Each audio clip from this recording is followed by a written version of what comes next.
జిల్లా సామర్లకోట మండలం వేట్లపాలెం గ్రామం శివారున జొన్నలదొడ్డి వీధిలో పలువురు విరేచనాలతో డయేరియా బారిన పడి అస్వస్థతకు గురి అయ్యారు. సుమారు 11 మంది అస్వస్థతకు గురికాగా వారిలో 3 ఉన్నత చికిత్స నిమిత్తం కాకినాడ ప్రభుత్వ ఆసుపత్రికి తరలించారు. 7 వేట్లపాలెం పిహెచ్సిలో వైద్యులు డాక్టర్ హిమబిందు, డాక్టర్ సరదేశ ఆధ్వర్యంలో వైద్యం అందిస్తున్నారు. గ్రామంలో పలువురి విరేచనాలతో డయేరియా బారిన పడి అస్వస్థతకు గురి అయిన సంఘటనపై అధికారులు ఉలిక్కిపడ్డారు. వైద్య బృందం జొన్నలదొడ్డి ప్రాంతంతో పాటు గ్రామంలో కాచి వడపోసిన నీళ్లు మాత్రమే తాగాలని సూచించారు.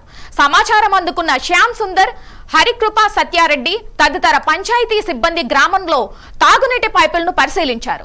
పలు ప్రాంతాల్లో పైపులు లీకులను గుర్తించి అరికట్టాలని సిబ్బందికి ఎంపీడీఓ సూచించారు.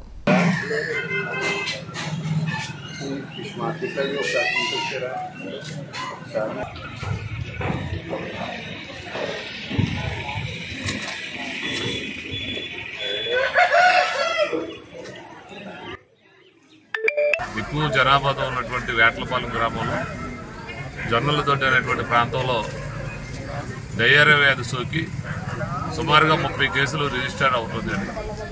అలాగే ఇంకా 14 మంది హాస్పిటల్లో వైద్యం పొందుతూ ఉన్నారు.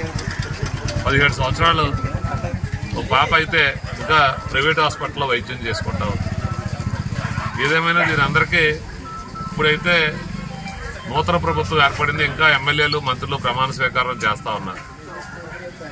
కాకపోతే గత ప్రభుత్వం చేసినటువంటి తప్పిదాలు, ఎక్కడ డ్రైనేజ్ సిస్టమ్ లేకపోవటం, పంచాయతీకి వచ్చినటువంటి నిధుల్ని దుర్వినియోగం చేసి వేరే కార్యక్రమాలకు వాడటం, సరైనటువంటి శానిటైజేషన్ చేయించలేకపోవటం, గత వైసీపీ ప్రభుత్వంలో చేసినటువంటి లోపాలు ఈరోజు ప్రజలు వెంటాడుతా